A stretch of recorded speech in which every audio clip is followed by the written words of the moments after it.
Dear student, merge sort algorithm का working समझेंगे और फिर उसका एनालिसिस करेंगे कि ये काम कैसे करता है और फिर इसकी टाइम कम्प्लेक्सिटी कैलकुलेट करते हैं। मर्ज सॉर्ट एल्गोरिथम जो है ये डिवाइड एंड कॉन्कर पैराडाइम इस अप्रोच को फॉलो करता है। ये बड़े प्रॉब्लम को छोटे सब प्रॉब्लम्स में पहले डिवाइड करता है, फिर उन छोटे सब प्रॉब्लम्स को ये सॉल्व करता है और उनका रिज़ल्ट ये आपस में ऐड करता है। अल्टीमेटली आपके पास जो बिगर प्रॉब्लम है उसका रिज़ल्ट आपके पास आ जाता है। मर्ज sort algorithm closely follows the divide and conquer paradigm. Divide n element sequence to be sorted into subsequences such each of size n by 2 elements. Sort the two subsequences recursively using merge sort. Merge the two sorted subsequences to produce another sorted list. देखें, इसको समझने के लिए एक बहुत ही आसान example है। उस एग्जांपल को देखते हैं, उससे आपको मर्ज सॉर्ट की वर्किंग जो है उसकी समझ आ जाएगी। ये आप देखें, मेरे पास एक अरे गिवन है जिसमें वैल्यूज़ गिवन है 14, 33, 27, 10, 35, 19, 42 एंड 44। मैंने इस अरे को सॉर्ट करना है यूजिंग मर्ज सॉर्ट, जो कि डिवाइड एंड कॉन्कर अप्रोच को फॉलो करता है। तो मर्ज सॉर्ट क्या करेगा, वो इस अरे को दो इक्वल पोर्शंस में डिवाइड करेगा। यहाँ तक 10 तक जो एलिमेंट्स हैं 14, 33, 27 और 10 ये एक साइड पर आ जाएंगे और 35, 19, 42, 44 ये राइट साइड पर आ जाएंगे। तो आप देखें, आपके पास जो अरे बन जाएगी वो आपके पास कुछ इस तरह की अरे होगी। आपके पास ये रिज़ल्ट आ जाएगा। यहाँ तक जो वैल्यूज़ थी उसको हमने लेफ़्ट अरे बना दिया और इसके बाद जो वैल्यूज़ थी उसको हमने राइट अरे बना दिया है। अब फर्दर इस लेफ़्ट अरे को वो मज़ीद लेफ़्ट और राइट में बना देगा। 14, 33 एक साइड पर हो जाएंगे, 27 और 10 ये राइट साइड पर आ जाएंगे। इसी तरह 35 और 19 ये लेफ़्ट साइड पर आ जाएंगे और 42, 44 ये आपके पास राइट साइड पर आ जाएंगे। तो नेक्स्ट फेज़ में आपके पास जो अरे बनेगी वो ये बनेगी, ठीक है। 14 और 33 ये आपके पास लेफ़्ट साइड पर आ गए हैं, 27 और 10 ये आपके पास राइट पर आ गए हैं। इसी तरह 35 और 19 ये लेफ़्ट साइड पे आ जाएंगे, 42 और 44 ये आपके पास राइट साइड पे आ जाएंगे। अब इनकी फर्दर मज़ीद डिवीज़न पॉसिबल है, इसमें मज़ीद राइट और लेफ़्ट बन सकते हैं। 14 जो है वो लेफ़्ट बन जाएगा, 33 जो है वो राइट बन जाएगा, सेम 27 लेफ़्ट बन जाएगा, 10 आपके पास राइट बन जाएगा। इसी तरह इन तमाम की डिवीज़न पॉसिबल है। अब देखें, इनिशियली ये था, हमने 2 में डिवाइड किया। अगर n एलिमेंट्स थे तो हमने उनको n by 2 में डिवाइड कर दिया, फिर उसको फर्दर उसी n by 2 को further n by 2, n by 2, n by 2, n by 2 उसमें डिवाइड किया। तो अब इनकी भी फर्दर डिवीज़न पॉसिबल है, तो हम इनको भी फर्दर डिवाइड करेंगे और डिवाइड करने के बाद हमारे पास जो अरे बनेगा वो इस तरह की अरे बनेगी, जिसमें एक एक एलिमेंट जो है अलग अलग 14 लेफ़्ट पे आ जाएगा, 33 जो है वो आपके पास राइट साइड पे आ जाएगा। इसी तरह 27 आपके पास लेफ़्ट साइड पे, 10 आपके पास राइट साइड पे आ जाएगा। ये फर्दर मज़ीद इस तरह लेफ़्ट और राइट में डिवाइड हो जाएंगे। उसके बाद क्या करना है, आपने इनको सॉर्ट करना है और दोबारा इनको कंबाइन करना है।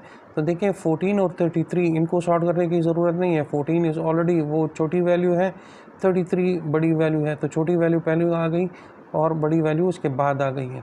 अब 27 और 10, इसमें 10 छोटी वैल्यू है तो 10 पहले आएगा, उसके बाद 27 आएगा। तो देखो यहाँ पे सॉर्टिंग हो गई है। इसी तरह 19 छोटी वैल्यू है वो पहले आएगी, 35 बिगर है तो वो उसके बाद आएगी। तो यहाँ पर भी सॉर्टिंग हो गई है, यहाँ पर भी सॉर्टिंग की ज़रूरत नहीं है, 42 ऑलरेडी स्मॉलर है, 44 बिगर वैल्यू है। अब इन दोनों को कंबाइन किया जाएगा और सॉर्ट किया जाएगा और इन दोनों को कंबाइन किया जाएगा और सॉर्ट किया जाएगा। जब आप इनको कंबाइन और सॉर्ट करेंगे तो आपके पास जो रिज़ल्ट बनेगा वो ये बनेगा। देखो, हमने 14, 33, 10 और 27, इन चारों को हमने कंबाइन भी कर दिया और सॉर्ट भी कर दिया। 10, 14, 27, 33, इन चारों को हमने कंबाइन भी कर दिया और सॉर्ट भी कर दिया।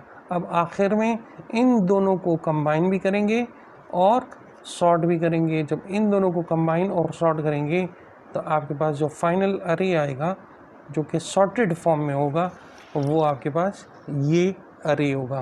तो आप देखिए इनिशियली हमने क्या किया, हमने एक बिगर वैल्यू, बड़ा प्रॉब्लम, बड़ी इनपुट की अरे उसको लिया, उसको दो पोर्शंस में डिवाइड किया, लेफ़्ट और राइट। फिर उस हर एक पोर्शन को मज़ीद राइट और लेफ़्ट में डिवाइड किया। जहाँ तक डिवीज़न हो सकती है हमने इनको डिवाइड किया। जब ये सिंगल एलिमेंट्स तक इनकी डिवीज़न हो गई है तो इनकी फर्दर डिवीज़न नहीं हो सकती। तो फिर हमने इन दो को कंबाइन करना शुरू किया और कंबाइन करते ही उसी टाइम हम इसको सॉर्ट करना भी शुरू कर दिया। तो देखिए 14 और 33 को हमने कंबाइन भी किया और सॉर्ट भी किया। इसी तरह 27 और 10 को हमने कंबाइन भी किया और सॉर्ट भी किया। फिर फर्दर इन दोनों को कंबाइन भी किया और सॉर्ट भी किया। तो डिवाइड एंड कॉन्कर अप्रोच जो है, आप देखिए हमने बड़े प्रॉब्लम को छोटे प्रॉब्लम में डिवाइड किया, तब तक डिवाइड किया जब तक हमने उसको कॉन्कर ना कर दिया। ठीक है, कॉन्कर का मतलब सॉर्टिंग है। जब हम इसको दोबारा कंबाइन करते हैं तो हम उसको सॉर्ट भी कर रहे होते हैं। तो ये मर्ज सॉर्ट जो है ये डिवाइड एंड कॉन्कर अप्रोच को फॉलो करता है और ये गिवन अरे को इक्वल हाफ में डिवाइड करता है और तब तक डिवाइड करता है जब तक इनकी फर्दर डिवीज़न पॉसिबल ना हो, और फिर वहाँ पर वो इनको कंबाइन करना शुरू करता है और सॉर्ट करना शुरू करता है। तो अल्टीमेटली आपके पास एक सॉर्टेड अरे जो है वो आ जाती है। ये आप देखिए, ये आपके पास मर्ज सॉर्ट का एल्गोरिथम है जिसमें हम 3 पैरामीटर्स इसको पास करते हैं, ए, पी और आर। कंडीशन है if P is less than R तो हम q equals to P plus R by 2 merge sort apply करते हैं ए, पी और q पे, और दोबारा मर्ज सॉर्ट अप्लाई करते हैं ए, q प्लस 1 और r पे। ये वो लेफ़्ट अरे और राइट अरे। देखो लेफ़्ट अरे में डिवाइड किया, फिर उसको राइट में डिवाइड किया और उसके बाद उसको मर्ज करते हैं। तो अगर आप इसकी टाइम कम्प्लेक्सिटी कैलकुलेट करते हैं मर्ज सॉर्ट की, तो ये जो मर्ज सॉर्ट है इसकी अगर हम टाइम कम्प्लेक्सिटी कैलकुलेट करेंगे तो आप देखें ये जो ऑपरेशंस परफॉर्म हो रहे हैं, प्लस माइनस डिवाइड, ये आपको पता है कि ये कांस्टेंट टाइम लेते हैं। ठीक है, यूनिट टाइम में ये एग्जीक्यूट होता है। यहाँ पर आपने अरे को हाफ में डिवाइड किया। ठीक है, लेफ़्ट अरे, लेफ़्ट सब अरे, राइट सब अरे।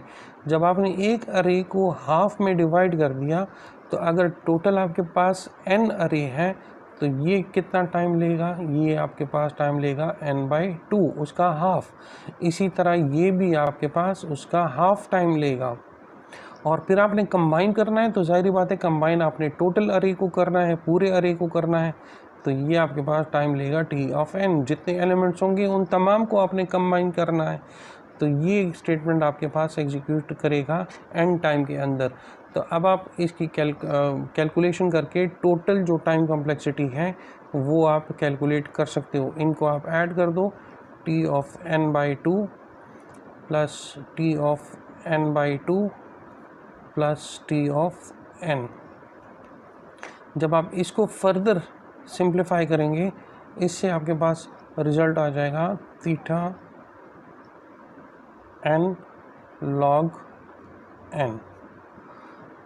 मर्ज सॉर्ट की टाइम कॉम्प्लेक्सिटी आपके पास क्या आती है, थीटा n log n। ये कैसे कैलकुलेट होता है या इस स्टेटमेंट से हम ये कैसे डिराइव करते हैं, ये हम 3 डिफरेंट अप्रोचेस हैं। आप मास्टर मेथड से इसको सॉल्व करना चाहो, आप ट्री मेथड से भी इसको करना चाहो, या सब्स्टिट्यूशन मेथड से इसको करना चाहो, आप इन तीनों में से कोई भी मेथड इस पर अप्लाई कर दो, आपके पास ये रिज़ल्ट आ जाएगा।